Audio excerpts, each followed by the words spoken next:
Chers amis, bonsoir. Une très bonne semaine avec l'aide de Dieu. Nous sommes le 2 Nissan, Iyar, pardon, aujourd'hui.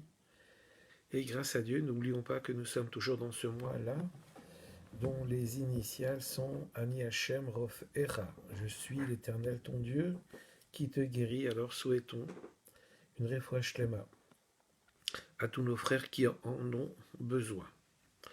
Bien, nous sommes avec la paracha de Aharemot.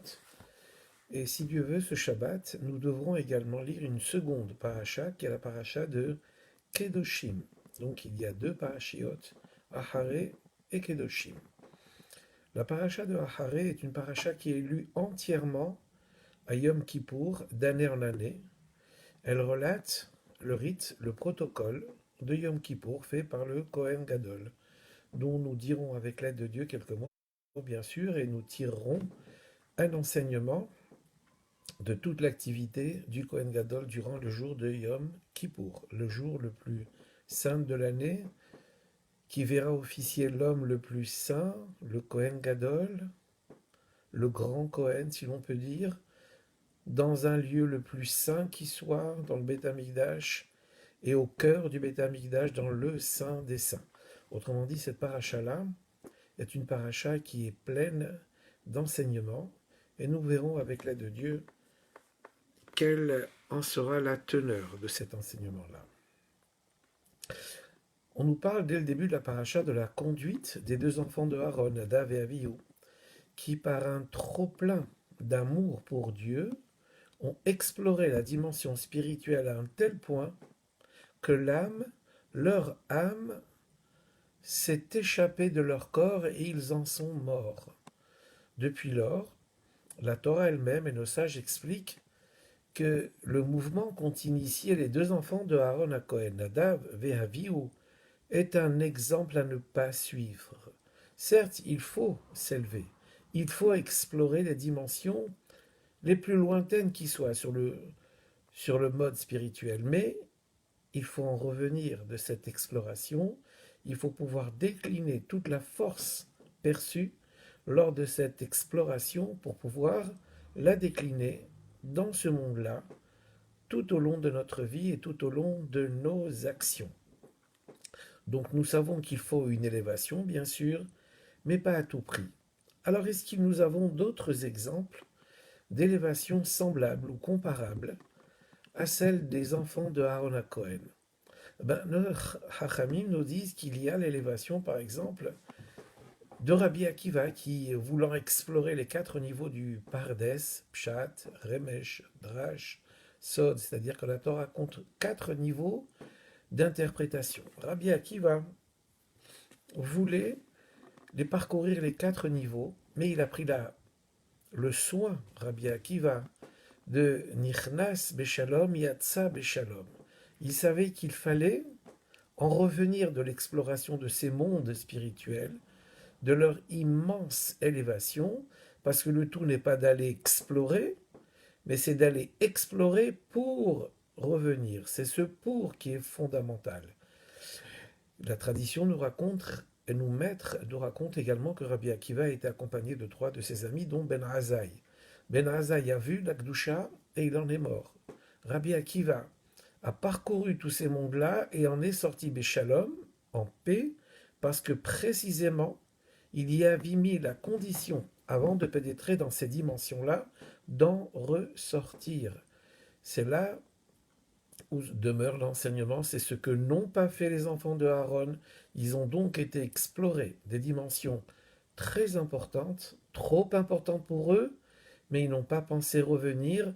Nous savons maintenant qu'il faut revenir, mais c'est eux qui ont payé les frais, si l'on peut dire, de cette élévation sans retour. Donc Rabbi Akiva, lui, a compris que, entrant dans le Pardès, dans ce jardin-là, eh bien, il fallait comme une bouée de sauvetage à laquelle on s'attache pour revenir dans ce monde-là. Alors, mais cependant, est-ce que l'exemple de Rabbi Akiva est un exemple absolu, si l'on peut dire? Alors, dans ces dimensions, oui, il a exploré les mondes supérieurs, il a pris la précaution de s'attacher pour redescendre sur Terre.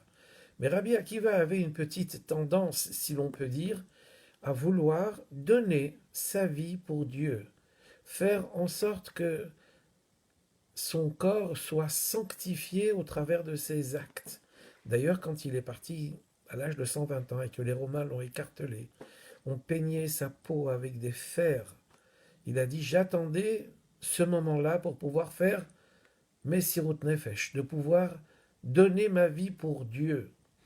Mais est-ce que c'est ça que Dieu veut absolument de nous? Bien sûr que Rabbi Akiva avait pris la précaution de vouloir redescendre, mais il avait en lui quand même cette noix, ce mouvement-là de dire, mais il faut que je m'élève jusqu'à ce que ma vie soit un sacrifice pour Dieu. Ben, la Torah nous apprendra, nos maîtres nous apprendront que là n'est pas l'essentiel. Alors l'essentiel a été incarné par qui? Eh bien l'essentiel a été incarné par Avram Avinu. Avram Avinu était un homme qui a compris que l'essentiel était de faire en sorte que la présence de Dieu s'installe dans le monde. C'est ce qu'il faisait quand il recevait les invités. Il leur demandait de bénir Hachem et de bénir la nourriture également qu'ils avaient absorbée. Mais Avram Avinu, quand Dieu lui a demandé le sacrifice ultime de son fils, bien sûr qu'il ne sera pas accepté. C'est ce qu'on appelle la ligature d'Yitzhak, la Akedat Yitzhak, qu'on rappelle à Rosh Hashanah, qu'on rappelle à Yom Kippour. Mais Avram Avinu n'est pas parti pour donner sa vie ni celle de son fils, ce qu'à Dieu ne plaise, ce que Hachem n'aurait jamais accepté, bien sûr. Mais c'était pour tester le niveau d'obéissance de Avram Avinu.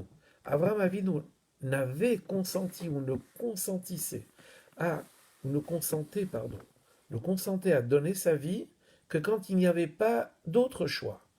Imaginons un soldat qui part en mission, il ne part pas pour y laisser la vie, ce qu'à Dieu ne plaise. Il part pour réussir sa mission, faire réussir sa mission.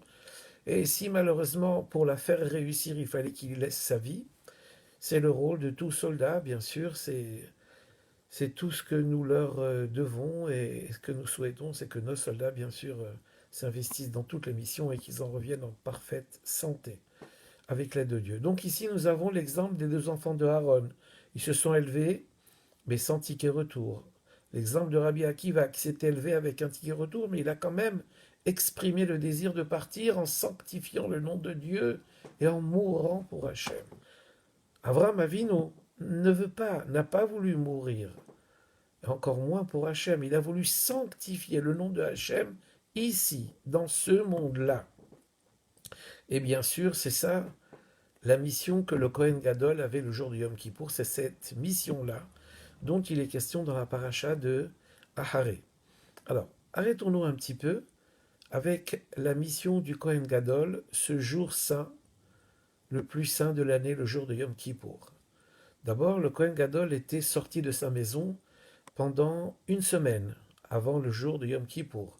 On lui a enseigné tous les rites, on le préservait de toute impureté pour pouvoir exercer dans les meilleures conditions de pureté dès lors qu'il devait rentrer dans le Saint des Saints, dans l'endroit qu'on appelle le Kodesh à Kodashim.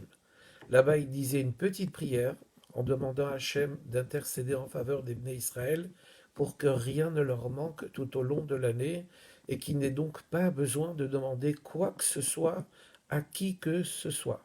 Et il sortait vite, le Kohen Gadol, du Kodesh à Kodashim, de l'endroit le plus saint qui puisse exister sur terre. Pourquoi?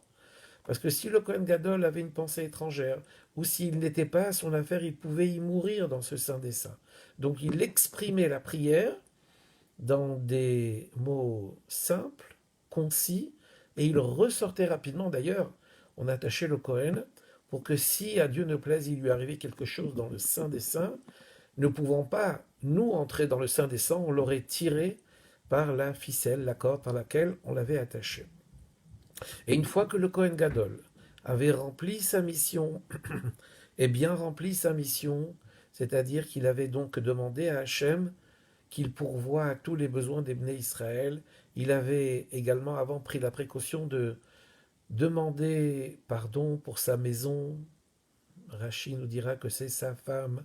Et pourquoi le Kohen Gadol devait être marié avant d'officier? Parce que la femme représente la dimension matérielle. Quand un homme est marié, eh bien, il prend plus conscience de ses obligations grâce à son épouse. Donc le Kohen Gadol étant marié, il prend toute l'obligation due à sa charge, et sachant qu'il doit représenter les Bnei Israël, et la dimension des Bnei Israël, la dimension de leur subsistance, eh bien, il fallait qu'il soit marié, la femme rappelée, comme une femme rappelle à son mari, comme la femme du Kohen Gadol rappelait à son mari, qu'il fallait qu'il s'occupe de la dimension matérielle. Donc, entrer dans les plus hautes sphères spirituelles n'est pas un but en soi.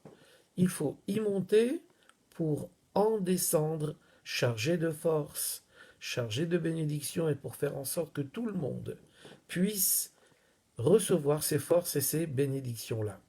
Alors une fois que le Kohen avait fini son service, eh bien, on faisait du lendemain un jour qu'on appelait Simchat Kohen. C'était un jour où on faisait une fête pour le Kohen. Alors précisons et arrêtons-nous un petit peu sur cette fête qui était faite au Kohen. Que veut dire faire une fête au Kohen? On lui disait, allez Kohen, va boire, va manger, va te réjouir. En vérité, toutes ces injonctions-là qui concernent le Kohen, c'est pour lui dire, maintenant que tu as exploré la dimension la plus élevée qui soit, alors redescends sur terre. Redescends sur terre, ça se fait en mangeant, ça se fait en buvant et ça se fait en vaquant à toutes les occupations sur terre. Comme pour dire, et pas seulement comme pour dire, c'est pour nous dire que le Kohen doit investir toute la Kdusha, toute la sainteté qu'il a pu récupérer dans l'endroit le plus saint du monde, et il faut qu'il injecte cette sainteté au quotidien, dans sa vie, dans nos vies, dans la vie de ses contemporains. Et le fait que le Kohen avait droit à cette fête, c'était aussi pour marquer eh bien, la joie que les gens avaient de le revoir et de savoir que c'était un Kohen Gadol qui avait tout à fait le travail qu'on demandait de lui, c'est-à-dire prier en faveur des Bnei Israël. Mais ce qu'il faut retenir de ces Simchat Kohen-là, c'est de dire que tout un chacun, quelle que soit la dimension que nous pouvons explorer, il ne faut pas rester campé dans la dimension spirituelle, mais en redescendre, et en redescendre pour faire en sorte que la présence de Dieu s'installe sur terre. Alors toujours on parle de la Shrina, on parle de la présence de Dieu qui s'installe sur terre. Mais c'est Hachem qui a voulu qu'au travers des mitzvot que nous accomplissons, eh bien sa présence se faisant, se fasse accepter sur terre. Et c'est de ça dont il s'agit quand on dit qu'on attend la venue du Mashiach. C'est-à-dire que ce sont nos actions qui doivent faire en sorte que la présence de Dieu puisse s'installer sur terre. Bien. Et donc voilà, ici on a compris que ce dont parle la paracha, c'est d'un service de Dieu dont le résultat va se faire sentir au quotidien et au jour le jour. Nous avons commencé par dire que les enfants de Aaron avaient exploré des dimensions très élevées desquelles ils n'étaient pas revenus et c'était là toute leur faute. Il y a, nos sages nous disent, des expériences qu'ont vécues nos maîtres et qui peuvent ressembler aux expériences de Rabbi Akiva, aux expériences des enfants de Aaron. C'est-à-dire, voilà deux exemples que nous racontent nos sages, et deux exemples, bien sûr, qui sont arrivés. Ce sont deux exemples, mais aussi deux histoires vécues. Il y avait un homme qui avait un don pour la Hazanout, un don pour le chant religieux. Et il devait subir une intervention, ce monsieur-là, une intervention à cœur ouvert, comme on dit, mais son état physique ne lui permettait pas une quelconque anesthésie. Alors les médecins étaient bien embarrassés. Alors les voyant embarrassés, il leur a demandé, mais quel est le sujet de votre tourmente? Alors ils lui ont expliqué. Il leur a dit, écoutez, laissez-moi quelques minutes. Je vais rentrer dans un nigun, je vais rentrer dans un chant, mais tellement élevé que ma neshama, que mon âme, va presque être en dehors de mon corps, tout en restant attachée par quelques fibres, mais mon âme va s'élever tellement haut que je ne sentirai plus mon corps. Alors ils étaient un petit peu dubitatifs. Et bien finalement, ils lui ont laissé ces quelques minutes là. Et l'histoire raconte qu'il est rentré dans un nigun, dans un champ très très élevé, et que les médecins ont pu faire l'opération, qu'il s'en est tout à fait bien sorti. Et donc ça veut dire qu'on peut, nous aussi, quelque part, imiter cette conduite qui fait qu'on peut s'élever très haut. Il y a des moments importants dans l'année, les moments de Rosh Hashanah, les moments de Yom Kippour, on sent bien qu'on a une élévation. Donc c'est-à-dire qu'on peut atteindre une élévation pareille. Eh bien, c'est ce qu'ont fait les enfants de Aaron. Encore une fois, ils ne l'ont pas fait de la bonne façon, mais nous-mêmes, on peut s'élever. On a en nous une force qui fait qu'on peut s'élever au-dessus des contingences de la dimension du corps, si l'on peut dire. Il y avait aussi une autre histoire, mais qui est beaucoup plus poignante, mais tout aussi vraie, bien sûr. C'était pendant la Shoah. Et il y avait donc aussi un Hazan qui savait que ses dernières heures étaient arrivées. Il avait demandé à ses bourreaux au moins la permission de pouvoir rentrer dans des champs dont la portée allait faire en sorte qu'il ne sentait plus la dimension physique. Ils l'ont laissé chanter. Et bien finalement, son âme a quitté son corps pendant ces chants-là. Et donc il avait exploré des dimensions tellement élevées que l'âme s'est détachée du corps. À l'exemple de ce qu'ont expérimenté, mais encore une fois à mauvais escient, les enfants de Aaron à Cohen. Et il y a une autre expérience qui est racontée également par nos maîtres. Il y avait une fois l'un d'entre eux qui était resté de longues heures, comme en extase. Il semblait réveillé, il était assis, il avait les yeux plongés dans une autre dimension, les gens passaient à côté de lui, vaquaient à côté de lui, et lui ne sentait absolument rien de tout cela. Et quand il s'était réveillé de cette extase-là, il ne savait plus quel jour on était, il avait perdu la notion de temps, tellement il s'était élevé dans une dimension où le temps ne comptait pas, si l'on peut dire, et on a dû lui réexpliquer quel moment de l'année on était, quel jour on était. Voilà, c'est-à-dire qu'il y a en nous une force d'élévation tout à fait importante. Mais encore une fois, cette force d'élévation, il faut qu'elle soit un temps d'élévation, ce qu'on appelle un ratso, un temps où on va s'élever, mais à condition de chouve, à condition de revenir sur terre. Revenir sur terre pour faire quoi? Eh bien, pour faire la volonté de Dieu, bien sûr. Mais il est évident que quand on a exploré des dimensions spirituelles de cette importance-là, le service de Dieu qui va en être consécutif va être tout à fait important. On va savoir, on va ressentir ce que l'on fait. Eh bien voilà ce que doit nous procurer l'étude, ce que doit nous procurer les chants. Toute la liturgie de nos synagogues, en vérité, n'est qu'une liturgie qui nous mène vers des sommets. Et en vérité, celui qui sait s'y reconnaître dans ces liturgies-là, il voit et il comprend combien toutes les liturgies sont à inscrire dans une même dimension, que ce soit Ashkenaz, Sfarad, Chabad, et au sein du monde Sfarad, marocain, ou tout ce qu'on peut imaginer. Eh bien, en vérité, quand les mélodies sont chantées comme il faut, quand elles sont ressenties comme il faut, elles sont capables de nous transporter à un niveau tout à fait important. Mais encore une fois, toute la vocation de ces chants-là, de cette dimension-là, est une vocation qui doit s'inscrire dans la dimension tout à fait matérielle.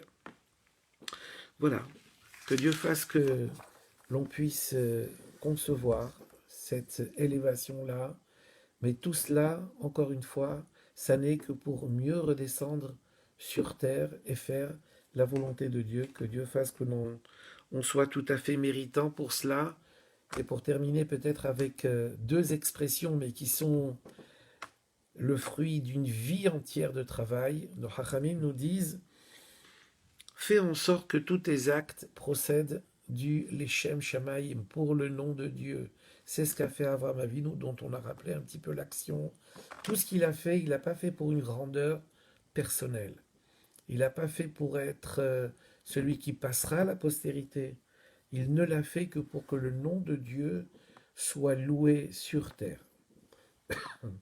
Et nous, il nous faut bien sûr suivre son exemple et aller peut-être au-delà, si toutefois on pouvait aller au-delà. C'est ce qui s'appelle Bechol derachecha da'eu, puisqu'il s'agit d'inscrire la présence de Dieu dans nos actions les plus élémentaires, on dirait presque alimentaires même, même quand on mange et quand on boit et on vaque, à nos occupations professionnelles ou celles qui sont liées aux demandes du corps. Il faut faire en sorte que tout cela puisse se passer sous couvert. Voilà un mot tout à fait important. Sous couvert de la volonté de Hachem. On mange pour se renforcer, avoir de la force et faire quoi avec cette force? Servir Dieu avec un corps en parfaite santé. Toute la destination de nos actions doivent être et doivent s'inscrire dans le respect de la volonté de Dieu. Et ainsi la Mishnah, par exemple, nous dira qui est fort, qui est riche, qui est sage, qui est respecté. Et le Harizal d'expliquer qu'en vérité, la richesse pour elle-même ne vaut pas, la sagesse pour elle-même ne vaut pas, le respect pour lui-même ne vaut pas. Qu'est-ce qu'on fait de toutes ces capacités que l'on a? Être riche, être sage, tout ça, ça doit être mis au service de la Torah et des mitzvot. Dès lors que nous investissons notre être, notre connaissance au service de la Torah, alors tout prend une autre dimension et on reste plus au ras des pâquerettes, pardonnez-moi l'expression, mais on s'élève.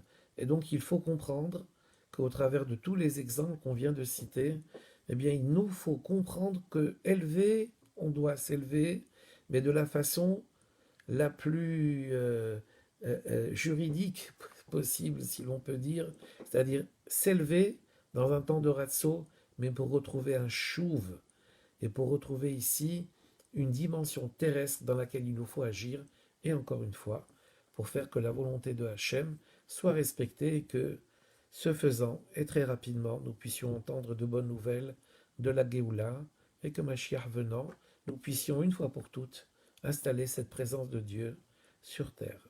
Très bon après-midi à tous.